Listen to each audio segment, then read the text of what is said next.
¿verdad? Sí, quiero ver si se está viendo Se está proyectando, sí. completa, ¿no? Sí, completa. Ahora, la pantalla de presentación todavía no, solamente se Ah, ve ok, la diapositiva. ya. Entonces voy a hacerlo de nuevo porque algo hice ahí. Pantalla 1.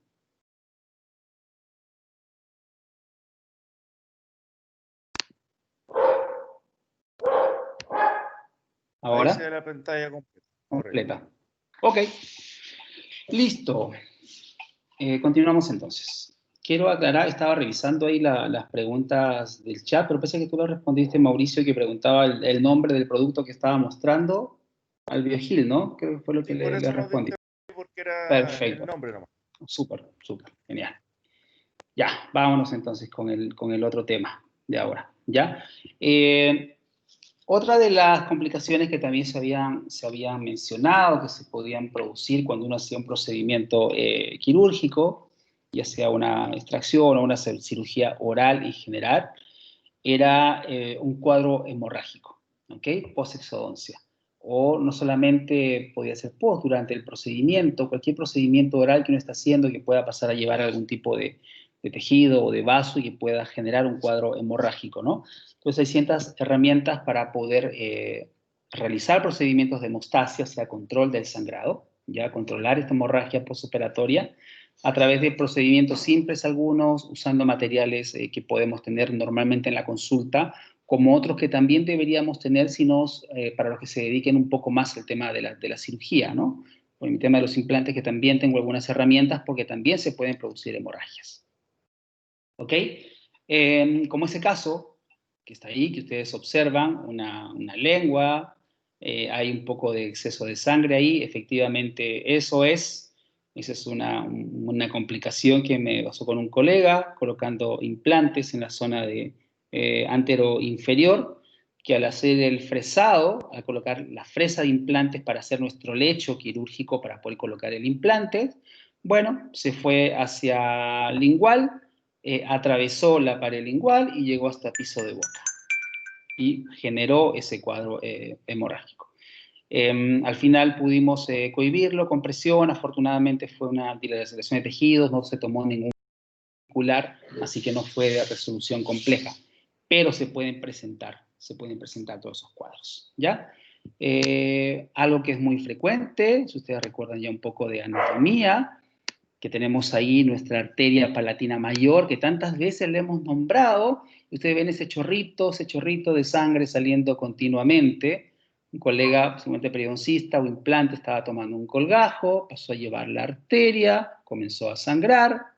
¿Qué es lo que hay que hacer? Obviamente, ubicar la arteria, pinzarla, luego hacer una sutura de la zona y proceder con la cirugía, ¿ya? No asustarse, son cosas que deben pasar, a veces pueden pasar, por lo general a lo mejor porque uno estaba en la zona o extraer ese flujo en la zona donde no correspondía, que es muy frecuente. Una de las razones puede ser desconocimiento anatómico de dónde está pasando esa arteria palatina mayor, y en otros casos porque había necesidad de irse más profundo para tomar el colgajo, o porque había alguna variación anatómica de esa arteria que hizo que estuviera donde no tuviera que estar, que es lo menos inusual en realidad, ¿ok? Por eso la importancia de poder conocer dónde me estoy metiendo a trabajar, ¿ok? No es llegar y ponerme a hacer un colgajo. Vamos a hablar entonces de los cuadros de hemostasia. Ya vamos a encontrar, sabemos que cuando cualquier extracción que hacemos es una injuria, es una lesión que estamos causando. Pero nuestro organismo es tan maravilloso y sus capacidades defensivas son tan extraordinarias que inmediatamente activan una serie de procesos a través de esa maquinaria defensiva, comenzando con nuestras plaquetas para el taponamiento, nuestra serie blanca que comienzan a ayudar, factores de coagulación, las cascadas, las vías de coagulación, que tienen como objetivo justamente poder sellar esa injuria, activar la formación de un coágulo y posteriormente que ese coágulo se transforme en un callo óseo, hablando de hueso, y luego en un hueso, ¿no? Pero esto aplica para cualquier tipo de herida que se produzca, ya sea a nivel cutáneo o una lesión más importante, o por trauma, o por una cirugía electiva o de urgencia que uno tenga que hacer, el procedimiento es el mismo, la secuencia es la misma, la reacción es la misma, ¿no? La diferencia está en la profundidad de la lesión, en los volúmenes de sangre que se pueden haber perdido en el proceso, que hace que termine en buen éxito o no, ¿no? Y la premura con el que actúa lo puede resolver, ¿no es así? Hay muchos de los productos que ustedes conocen, la trombina, la protrombina, el fibrinógeno, en fin, o sea, ustedes ya lo han visto eso ya en fisiología, pero son cosas que siempre tenemos que tener presente de cómo funcionan estos mecanismos para poder lograr una hemostasia en forma adecuada, ¿ya? Entonces, aquí llamamos hemostasia normal, ¿no es cierto? Son esos procesos o mecanismos que tienen como objetivo evitar que esa sangre que se extravasó en forma espontánea o por un trauma abierto que nosotros generamos, generen la formación de esos efectos procoagulantes o trombogénicos que inhiban esta acción y que no siga sangrando, que se selle, que se forme un coágulo, que cicatrice y que luego se recupere el tejido original del cual estaba formado donde se produjo esa injuria, ¿ya?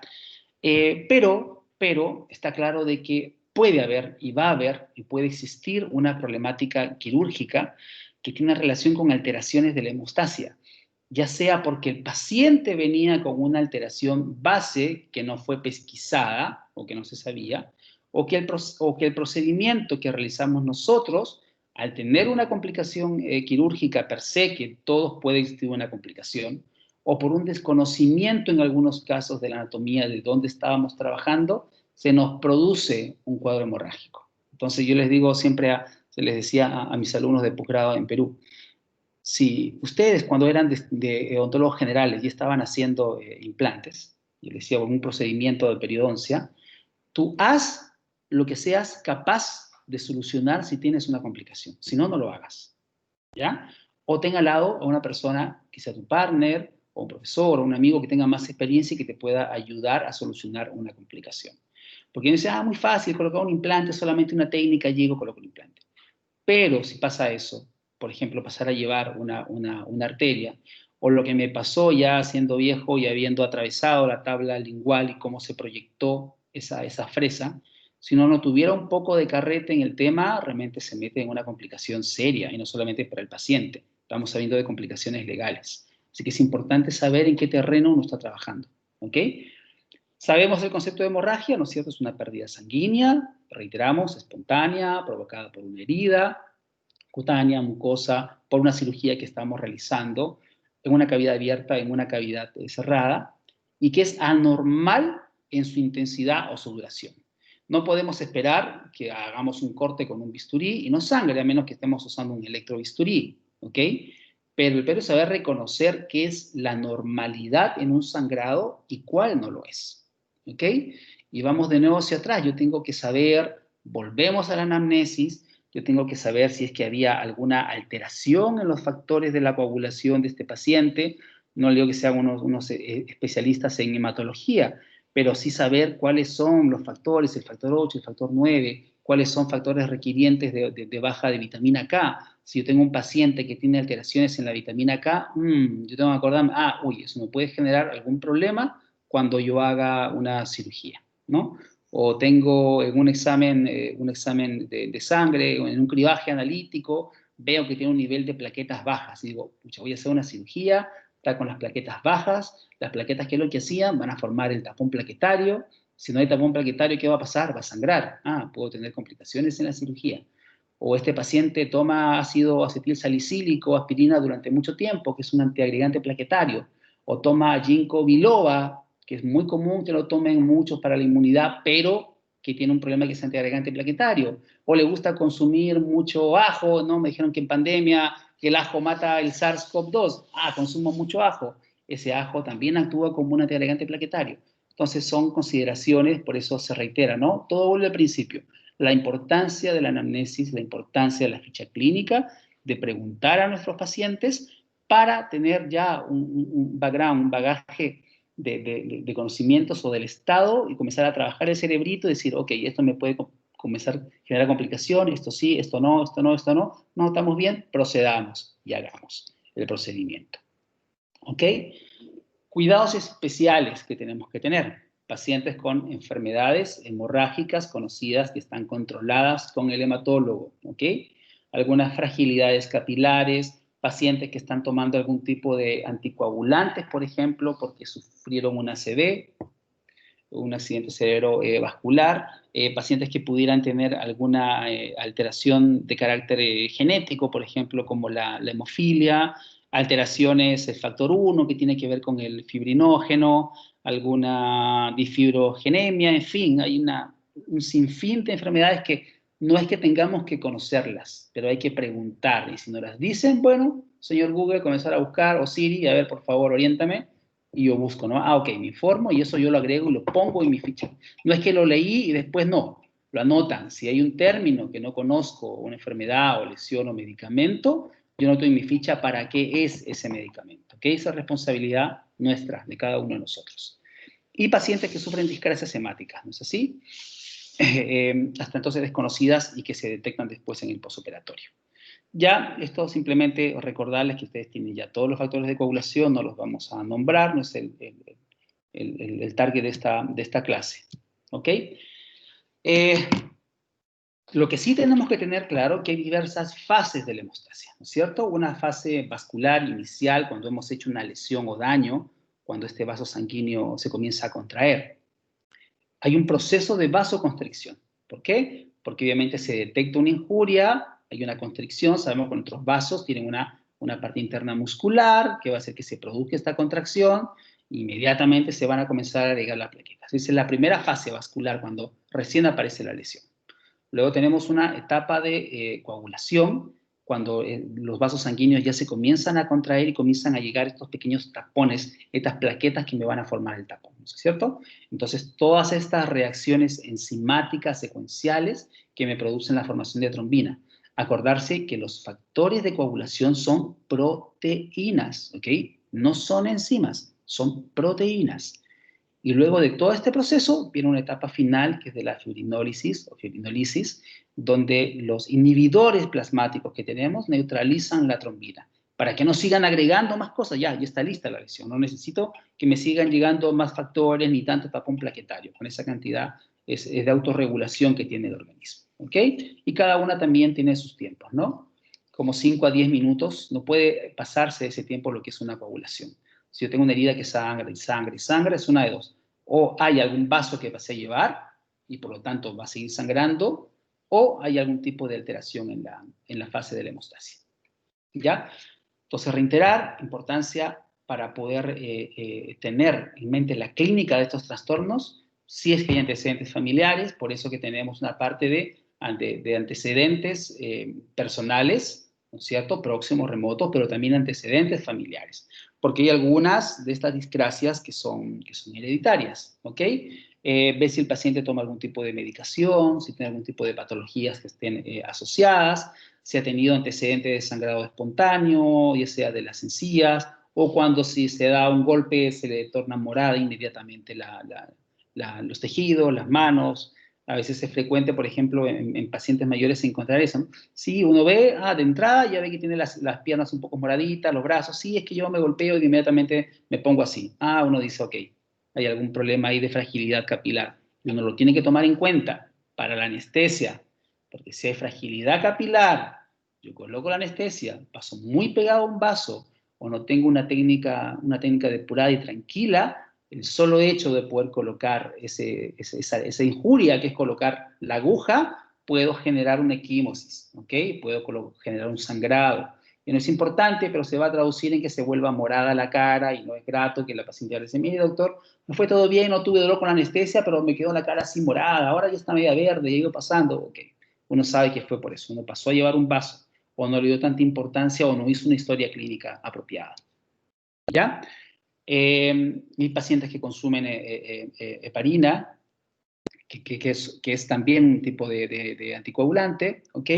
El Sintrom, que es el anticoagulante per se que se usa en pacientes con ACV, ácido acetilsalicílico, también les mencioné la ginkgo biloba. Entonces, cuando uno, si bien hay cosas que no hay que saberse todos los valores ni todas las patologías, y cuando uno ya pide un análisis, también te vienen los resultados, cuál es la norma a un costado, bueno, igual es bueno que uno más o menos tenga las aproximaciones. No al detalle como tiempo de tromboplastina, trombina y todo, ¿no? No, eso tanto no. Pero sí tener claro que mi recuento de plaquetas tiene que estar en ese margen, porque yo no a todos los pacientes les voy a pedir que per se me hagan un examen, obviamente un cribaje analítico para ver cómo está su hemograma o un perfil bioquímico, ¿no? No a todos los pacientes les vamos a hacer esos exámenes. Cuando hacemos una historia que se justifique hacerlo, obviamente lo vamos a pedir con un examen complementario.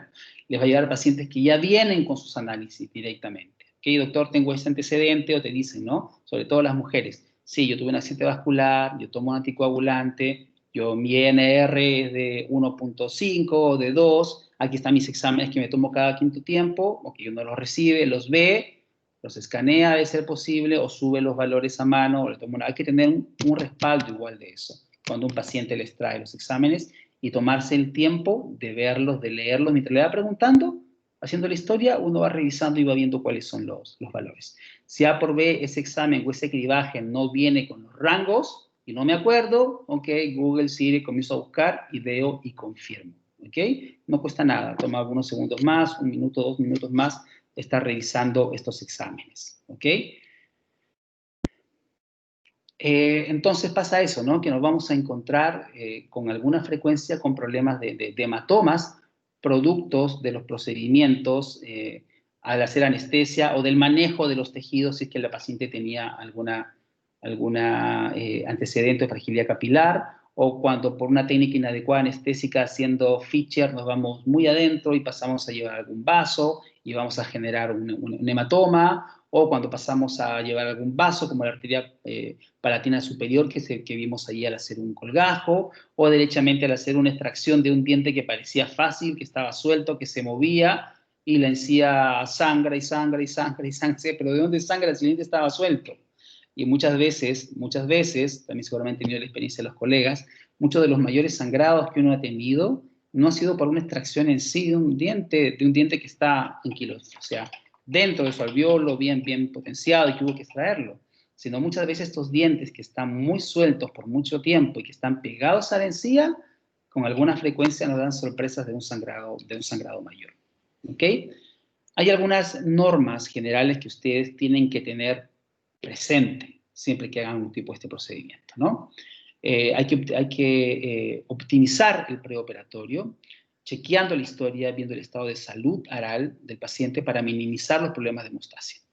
Incisiones limpias, buenos manejos de los tejidos blandos, eliminar las espículas cuando hagan extracciones, usar su lima de hueso, dejar esos bordes suaves, porque si por desidia o flojera dicen, no, pero es una puntita, después no pasa nada. Ustedes cierran o lo dejan ahí, el paciente puede que vuelva a las 3 semanas, un mes, ¿sabe qué, doctor? Me molesta, hay una punta que siento por fuera donde me hizo la extracción, o a lo mejor se le quedó una raíz a usted y no se dio cuenta, o un pedazo de hueso, y no, es una espícula ósea que no me di el trabajo de suavizarla o eliminarla y tengo que volver a hacer otro procedimiento, ¿ok?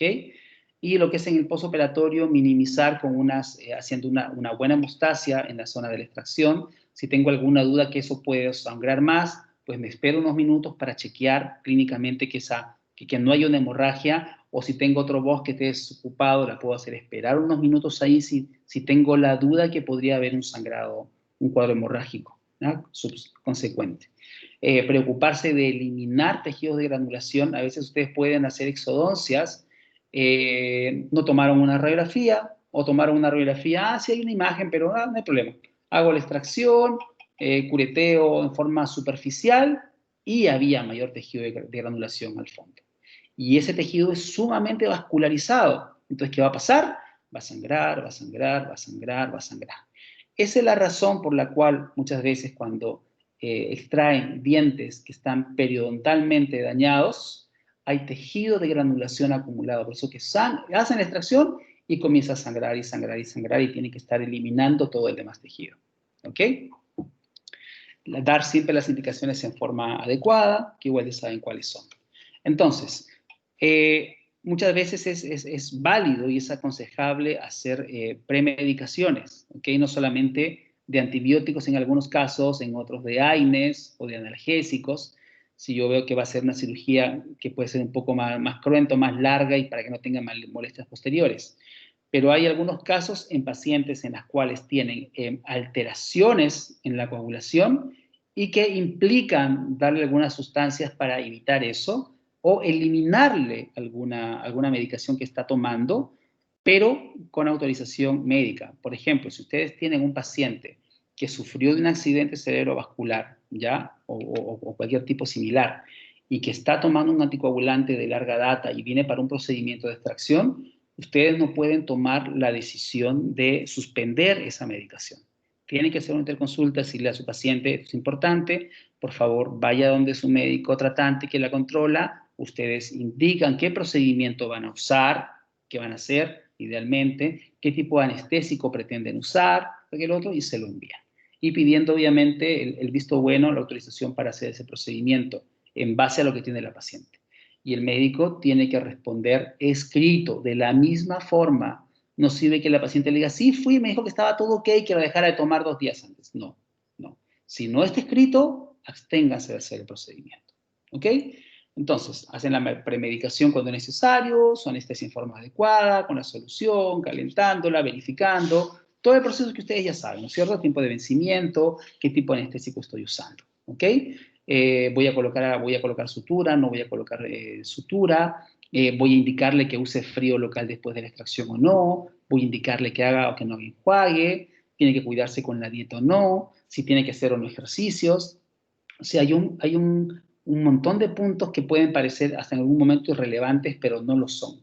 Por eso es importante que ustedes tengan en su computador, idealmente, o también se lo pueden mandar usando a través de una foto, un mensaje de WhatsApp, las indicaciones por escritas. No hay que entregarle, uno le dice al paciente las indicaciones en forma oral, pero tienen que estar respaldadas en forma escrita, porque no tienen por qué saber y acordarse de todas las indicaciones que ustedes le dan, ¿ok? Y más aún si hay medicamentos que están implicados. Debe estar todo escrito, clarito, porque ese es el respaldo también para ustedes, desde un punto de vista legal, ante cualquier cosa. ¿Ya? Entonces, ¿qué hacer? Lo primero, mantener la calma, ¿ok? Acordarse que es un procedimiento, una complicación que puede suceder, es parte del juego, digamos, ¿ya?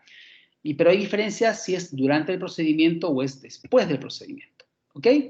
Si es durante el procedimiento, ¿qué estoy haciendo?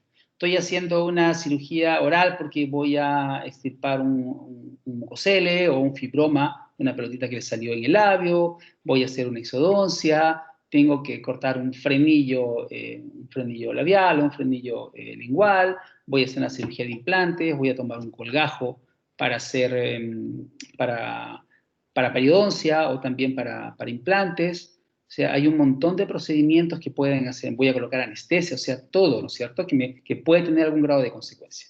Cuando esto pasa, cuando pasan estas hemorragias o estos sangrados más allá de la norma, ¿ok?, tengo que evaluar cuánto sangró, la magnitud del sangrado, dónde está ubicado, ver qué tipo de sangrado.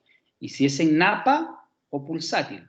Si es en napa, es decir, que simplemente comienza a fluir, aplicarse, yo digo que estoy frente a un sangramiento venoso. Pasé a llevar un vaso, una vena, por eso que tiene tipo de sangrado. En cambio, si es pulsátil, como el que vieron ustedes de la arteria palatina, ¿qué es lo que pasó? Era pulsátil, ¿no? Era un chorro que salía, iba saliendo conforme iban las pulsaciones, iba saliendo. Por eso que ahí hay que hacer una compresión de la arteria, hay que pinzar esa arteria. Cuando hay un sangrado en napa, por lo general uno presiona, ¿no es cierto? Simplemente basta con hacer presión. Cuando es pulsátil, no basta con colocar una gasita encima. Yo tengo que buscar el origen y si logro ubicar esa arteria, hay que hacer pinzar esa arteria. Y luego decidir, a veces solamente pinzándola un rato y uno la suelta, deja de sangrar, o en otras veces hay que colocar suturas, ¿no es cierto? O hacer otros procedimientos. Entonces tenemos la opción de hacer una compresión digital, es decir, presionar solamente con los dedos, usar una pista hemostática, puede usar una esponja hemostática, como estas gelitas que vimos en los casos de alveolitis, de osteitis alveolar. Puede usar algunas soluciones que son astringentes, que son hemostáticos tópicos, ¿ok?, que pueden ser en esponjas, que pueden ser en ceras, que pueden ser en polvitos, que pueden ser en líquidos. que pueden ser medicamentos como químicos, como el ácido tranexámico, por ejemplo, que se coloca en forma líquida dentro del sangrado. O sea, hay muchas opciones para poder hacer, ¿ok? Cuando yo hago una compresión digital, voy a usar mis dedos para hacer la compresión, tengo que buscar una gasa de tamaño acorde, y esto es importante, lo que ha tocado ver en clínica, están haciendo una extracción, hay un sangrado, ponen una tremenda gasa que cuesta incluso meterla dentro de la boca, no, tiene que tener el tamaño adecuado, ¿ok? Un poco mayor de la zona, pero no, que tenga la capacidad física de que no me tape el campo visual, pero que me produzca una compresión que quiero lograr, ¿ya? Ahora, ¿qué ocurre? Supongamos que estamos haciendo ocurre una hemorragia durante una exodoncia, ¿ya? Y yo voy a hacer una hemostasia compresiva. Tengo que ver y cambia si es que hice o no colgajo, ¿ok? Si no hice un colgajo, o sea, si yo hice una exodoncia sin colgajo, si no se da el sangrado, bueno, cuando hice la presión, la hemostasia compresiva, es lo primero que hago, la compresiva, entonces tengo la opción de poder colocar un material hemostático si lo tengo a mano, una gelita, una cera, un antifierinolítico para ácido tranexámico, o derechamente suturar para ayudar a mantener y suturar para que se mantenga en procesión. Entonces, no es que ponga un minuto, no, sigue sangrando, 5 minutos me mantengo ahí, ¿ok? Y luego veo. Yo me doy cuenta, porque si eso va pasando y sigue sangrando, la gasa se va a ir mojando, tengo que cambiarla, ¿no es cierto? Y voy viendo, no, ya no está tan mojada, menos, cambio otra gasa, no, ya no está mojada, mínimo, ok, significa que la compresión fue efectiva. Pero si no lo fue, ahí tengo que echar mano a otros materiales. Por eso, si yo voy a hacer extracciones en la consulta o en el sistema público, tengo que tener herramientas a la mano por si me suceden este tipo de complicaciones. ¿Ya? La otra opción es poder cauterizar. Hay consultas en las que se tienen lo que son bisturí eléctricos o similares que me permiten, aplicando una corriente eléctrica, lograr una hemostasia, ¿ok? Por coagulación de esa zona, ¿ya? Cuidarse de no hacerlo cerca a nervios, imagínense que voy a aplicarlo cerca a una terminación nerviosa, ahí sí puedo generar una complicación mayor, así que no se hace, ¿ya? Recomendar a la paciente, yo logré solucionar, ya sea con la hemostasia compresiva o con algún otro procedimiento, ya no hay hemorragia, no sangra más, coloqué mis puntitos para estar seguro, y hago mis recomendaciones a la paciente para aplicar estos medios físicos. Hielo es lo que siempre se da, solamente las primeras 48 horas, hielo, ¿ok? Algunos dicen, sí, yo aplicando mi hielo 4 o 5 días, ¿no? Solamente los 2 primeros días, nada más, ¿ya? Y presionar y dejarlos con una gasa por 20 o 30 minutos, ¿ok? Las recomendaciones siempre tienen que ir escritas de cómo va a cuidar ese coágulo, que no tienen que enjuagarse con fuerza, que no hay que hacer buches en forma fuerte, ¿ok? No hay que escupir, no estar introduciendo la lengua, muy importante con los niños, porque a veces se anestesian los niños y los niños tienden a morderse, a juguetear, la sensación de no sentir nada, comienzan a jugar con la herida y se pueden hacer heridas. Y puede haber un sangramiento, no por el procedimiento de la extracción, sino de las heridas causadas por ellos mismos, ¿ya? Ahora, si realizaron un colgajo, ya hay que hacer sí o sí una sutura y procurar, ojalá, un cierre primario. Hacemos la compresión, logramos la hemostasia compresiva y luego hacemos la sutura, ¿ya? ¿Qué pasa con las hemorragias post-exodoncia? ¿Ok? Yo hice una extracción, el paciente a las horas sabe que me sigue sangrando, le digo, póngase gasas, comprima de nuevo, no, sigue sangrando igual, venga, tiene que venir, ¿ok?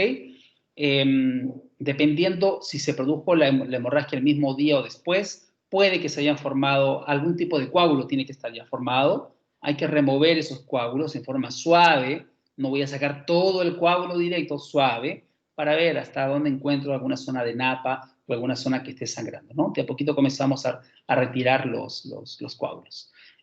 Cureteamos el alveolo, solo si hay restos de una lesión apical, lo que les decía, hicieron una extracción, no le dieron importancia a la imagen periapical, allí había tejido de granulación, ¿ok? O alguna lesión endoperiodontal que quedó ahí, o tejidos, incluso tejidos periodontales remanentes, de las fibras que hay en esa zona que no removí, se remueve todo, suave, suave, y confirmar que retirar, ok, efectivamente era eso. Ahora que retiré el tejido de granulación, hay un sangramiento mucho menor o casi nulo, ¿ya? Entonces, si estamos en ese caso de que ya removimos el coágulo, de que pudimos eliminar la zona y eliminar todo el tejido afectado, tengo que ver si cede o no cede al sangrado. Si no cede, lo mismo, compresión y luego material hemostático. La gelita o la cera, ya sea un hemostático tópico, un hemostático, un antifilinolítico, ¿no? Que es un hemostático químico, ¿ya? Para ayudar a mantenerlo en posición. Cauterizar, lo mismo si tengo el equipo para cauterizar. Si todo esto resulta inútil, si no cede, hice todo, vi, revisé, removí, comprimí, le puse material hemostático, puse un punto, incluso hasta cautericé y sigue sangrando, no prolongo más el tiempo, ¿ok? Es difícil que se me pueda producir un shock hipovolémico, pero si había algún tema de base de la paciente que desconozco, o que conocí pero no le di importancia, ¿ok? Entonces ahí sí podría ser un riesgo y tenemos que tomar las medidas del caso, ¿ya? Se llama al SAMU o se va al servicio de urgencia y uno también va. Uno es responsable de ese paciente. Entonces, vaya usted, que le vaya bien, después me cuenta cómo lo fue. Si les llega a tocar ese tipo de cosas, tienen que ustedes hacerse cargo de su paciente, ¿ok? Ahora, si realizamos la hemostasia en forma adecuada, bueno, simplemente aplicación de medios físicos y todo lo anterior, ¿no es cierto? Y las recomendaciones sobre el cuidado de este coágulo. La guía MinSal dice lo mismo, ¿ve? Compresión con gasa, derivación de ser necesario y hacer las indicaciones post-exodoncia, ¿no es cierto? La historia, la anestesia, todo lo previo que esté ok y hacer también los controles posteriores, ¿ya? No hay mayores diferencias ahí entre lo que dice la guía del MinSal y lo que dice la evidencia en general internacional. Hablamos de algunos materiales de hemostasia tópicos que se los mencioné, ahora vamos a verlo. Esto ya se los habíamos pasado. Lo que es el Gelatam, esta esponja hemostática que tiene esos iones de plata que actúan en forma bactericida. Tiene una excelente acción sobre las bacterias que se van a encontrar siempre en una extracción, porque les reitero, trabajamos en un medio limpio, contaminado. Así que es un excelente producto que lo venden varias casas comerciales. Así que es un buen aliado para poder hacer el procedimiento. Ustedes ven, simplemente tengo un cuadro de la extracción. La otra vez lo vimos usándola como la alveolitis, ahora como para cohibir, para lograr una buena hemostasia. ¿Ok? Simplemente taponearlo. Tiene cierta rigidez que de a poco se va perdiendo porque se va, como es una esponja, va absorbiendo obviamente los elementos de sangre y forma un tapón. ¿Ok? Y va a quedar. Y se reabsorbe. No hay que retirarlo. No hay que retirarlo. Yo sí en esos casos prefiero poder colocar un punto de sutura. ¿Ya? Así que es una buena ayuda este tipo de productos, esta esponja. ¿Ok? Y luego ya se va a producir el proceso de cicatrización normal. ¿Cuánto tiempo dura esta esponja? Por lo general, según lo que dice la indicación, alrededor de entre la segunda y la tercera semana se produce ya un cierre completo y una reabsorción total de la zona de la herida. ¿Ya? Y luego ya va a su forma original. ¿Ok? Entonces, y tiene lo bueno que tiene un efecto antimicrobiano en todo el proceso de la cicatrización. ¿Ya? Así que es un buen producto. ¿Ok? También está la opción de usar una cera para hueso. Me toca usarla en un par de 2 o 3, no, un poco más de ocasiones, sobre todo igual cuando trabajaba en hospitales, que trabajé en hospitales de Fuerzas Armadas, cuando se hacían cirugías por trauma o fracturas mandibulares o cirugías ortognáticas, donde así se producían sangrados. Entonces teníamos a la mano esta cera para hueso, que era como moldeable. Incluso uno podía darle forma en forma previa, obviamente no con las manos de esa manera, sino con unos guantes quirúrgicos y mantenerlos en un lugar adecuado, estéril, ¿ya? Pero uno puede ir dándole forma a esta cerita y es básicamente por presión. Cera de abeja, su composición base, ¿ok? Y luego un efecto hemostático mecánico, ¿ya? Y no es que lo vamos a dejar en esa zona, porque si yo tengo una cirugía que es más grande, yo trato de dejar un cuerpo extraño. Pero como la cirugía es más larga, dejo que actúe tranquilamente, luego la retiro, estamos ok, y simplemente ya no se vuelve a colocar, ¿ya? Este producto, ahí me tocó también usarlo cuando trabajaba en el ejército, y da una hemostasia en 30 segundos, es increíble. No está muy claro su composición, es un material que fue creado en conjunto por el ejército de Estados Unidos y de Suiza, y se usa junto con unas vendas que se llaman vendas israelíes. Pero está hecha a base del quitosano o chitosan, que se obtiene de la cáscara de la cobertura de los crustáceos, ¿ya? Entonces, básicamente, y sirve para fracturas, para heridas grandes, y también me ha tocado usarlos en procesos a nivel de cirugía maxilofacial, en fracturas, una sola vez en un caso de un sangrado por una exodoncia, y estaba eso a mano, y realmente es rapidísima la forma como actúa. Ya viene en formato polvo, viene en formato gasas también, que esa es una especie de gasa entre comillas, pero que al final termina siendo se elimina, hay que sacar la gasa, pero tiene un poder de cicatrización muy, muy grande. Así que no es tan fácil encontrarlo, digamos, se vende más a nivel de Fuerzas Armadas o gente que trabaja o bomberos, por ejemplo, o paramédicos en eventos de desastres, todo, ¿no? Pero los que están ligados a Fuerzas Armadas pueden conseguir ese producto. El Celox y el Celox Rapid. ¿Ok? También está la posibilidad de usar hemostáticos adhesivos de fibrina, que también puede usarlo en algunas ocasiones para heridas de labio o cortes, en vez de estar colocando puntos, por ejemplo. Es como la gotita para tejidos, ¿ok? Así que el producto actúa en forma muy, muy similar. Es un adhesivo de fibrina, se llama. Entonces, ustedes están viendo en ese caso un trabajo a nivel del párpado, de una cirugía en el párpado, luego se afrontan los bordes en vez de estar colocando puntos de sutura. También tiene aplicaciones en tejidos orales, podemos usarlo. ¿Ok? Es un producto que no es barato. ¿Sí? ¿Es como el Histoacril? O sea, ¿tiene Exacto. cianocrilato? Sí, sí, sí. Sí, Vale. exacto. Sí, hay como 3 o 4 marcas en el mercado, pero es el mismo principio. Vale. Así es. ¿Ya? Tenemos hemostáticos químicos, ya los había mostrado, como la esponjita, que son a base de gelatina o de celulosa, son los dos productos, y son más rígidas, un poco rígidas, y pueden ampliar su volumen 20 o 30 veces conteniendo la sangre. Entonces, a veces cuando yo tengo sangrados que son escasos, a veces, y yo no quiero que se me produzca una alveolitis posterior, pongo la esponja para que eso me selle esa zona, ¿ok? Y que no se me metan bacterias que tenemos en boca o restos de alimentos. Pero también en un sangrado funciona muy bien como compresión, porque es un hemostático. Entonces cumplen ese doble principio o doble función, ¿ya? Estas son económicas y también funcionan bien. Siempre es bueno tener, también tengo de estas, por ejemplo, en la consulta, ¿ya? Y la uso con bastante frecuencia, diría yo, cuando tengo ni siquiera una mediana duda de que algo puede pasar, o cuando veo que el paciente es medio descuidado, no ve en boca, no, digo, no quiero que se contamine, prefiero colocar una gelatina o una celulosa ahí, ¿ya? Tenemos antifilinolíticos como el ácido tranexámico, que esto viene en comprimidos en pacientes que tienen antecedentes de discrasias sanguíneas o de sangrados, o que tienen un INR un poco alto, porque en algún momento tomaron anticoagulantes y todavía tienen un INR alto.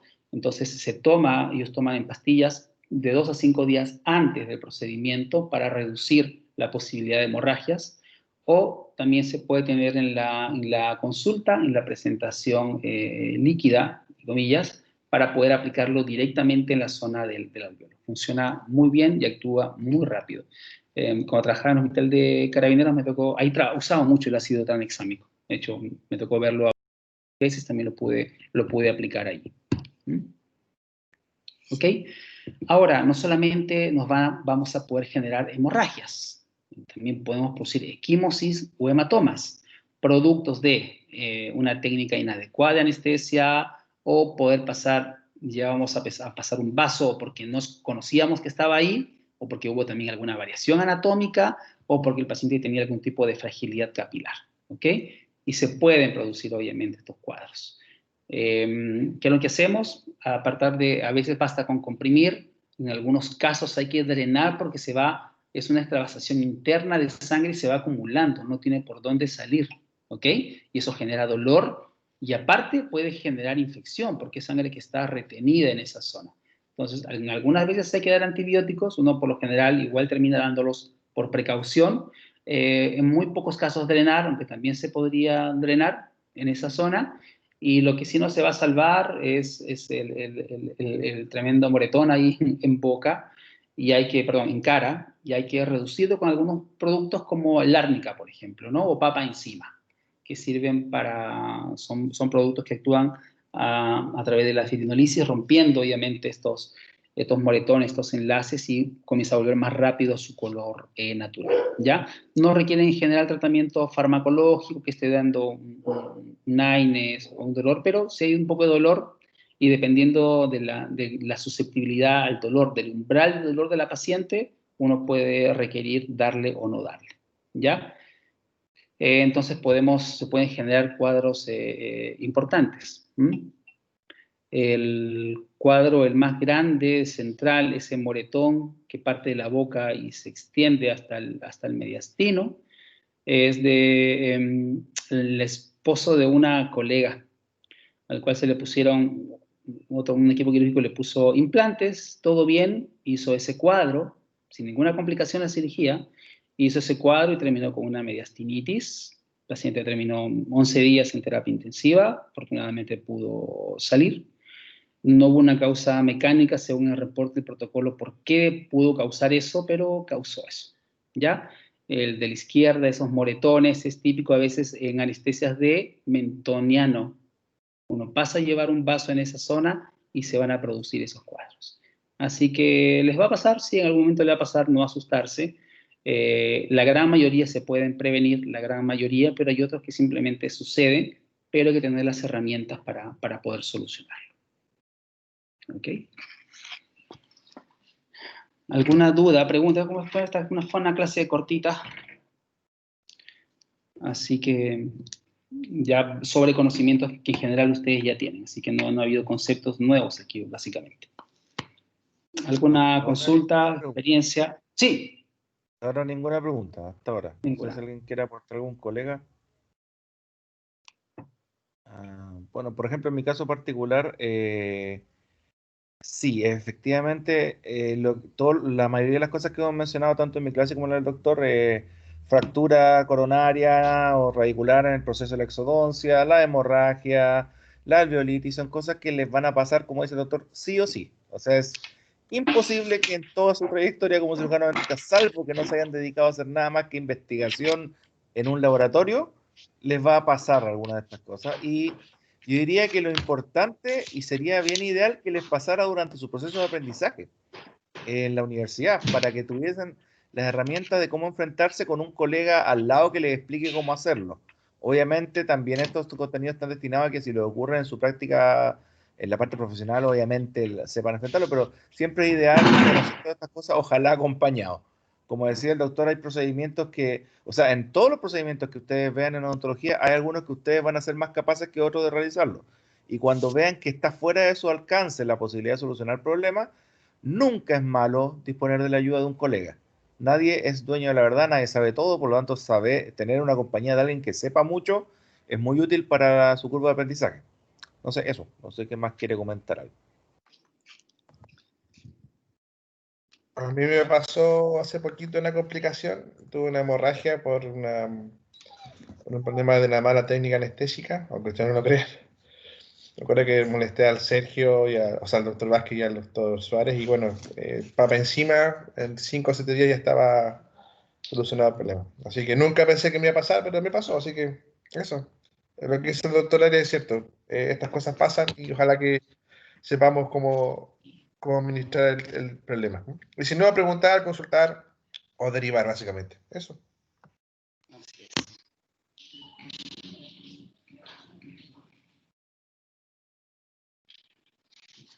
¿Estamos entonces?